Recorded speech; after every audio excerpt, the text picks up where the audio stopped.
తిరుపతిలో తొక్కిసలాట వల్ల భక్తులు చనిపోలేదని కేంద్ర మాజీ మంత్రి చింతామోహన్ అన్నారు.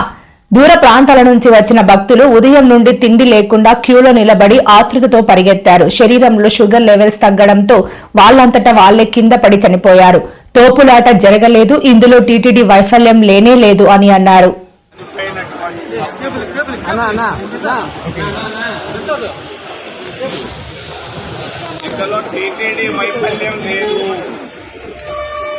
ఇందులో టీటీడీ వైఫల్యం లేదు.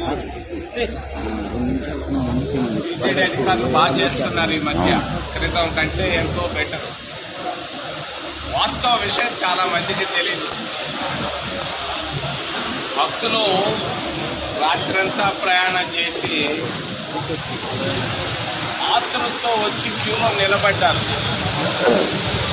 అన్నం కూడా జిల్లా టిఫినో జిల్లా నిలబడ్డారు భక్తులంతా.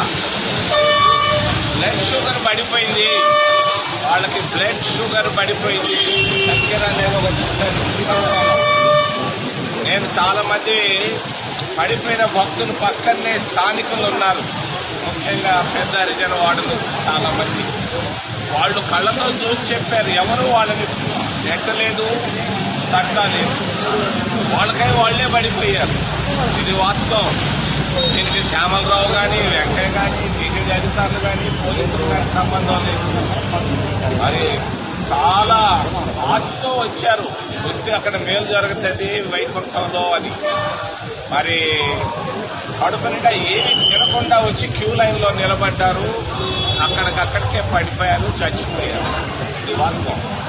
ఇప్పుడు ఆడ పోస్ట్ మార్టాలు చేసినా దొరకదు. అది కడుపులో ఏమీ లేకుండా, తిండి లేకుండా ఆస్తులతో పరిగెత్తారు వీళ్ళంతా, అందుకే చనిపోయారు. ఇందులో టీటీడీ వైఫల్యం లేనే లేదు. బాగా చేస్తున్నారు. నిన్న కూడా నేను పోయి వచ్చాను పైకి. జాగ్రత్తగా చేస్తున్నారు టీటీడీ అధికారులు. వాళ్ళందరూ నేను అభినందిస్తున్నాను. ఈ భక్తులు చనిపోయిన దానికి మరి టీటీడీకి అది వ్యక్తుల వల్లే జరిగింది. పాపం అమాయకు భక్తులు రాత్రంతా రైళ్లలో, బస్సుల్లో ప్రయాణం చేసి మరి క్యూలో లేట్ అయితే ఏమోనని తినకుండా వచ్చి క్యూలో నిలబడ్డారు. తప్పని పడ్డారు. పడ్డప్పుడు వాళ్ళ ముగ్గురు నలుగురిని చూసిన వాళ్ళు మా వాళ్ళు ఉన్నారు. ఇది వాస్తవం. రెండో విషయాన్ని గురించి అప్రస్తుతం అయినా నేను చెప్పాలనుకున్నాను. విశాఖపట్నం నిన్న మోడీ మోసం చేస్తున్నాడు. ఉక్కు ఫ్యాక్టరీని గురించి మాట్లాడకపోవడం తప్పు.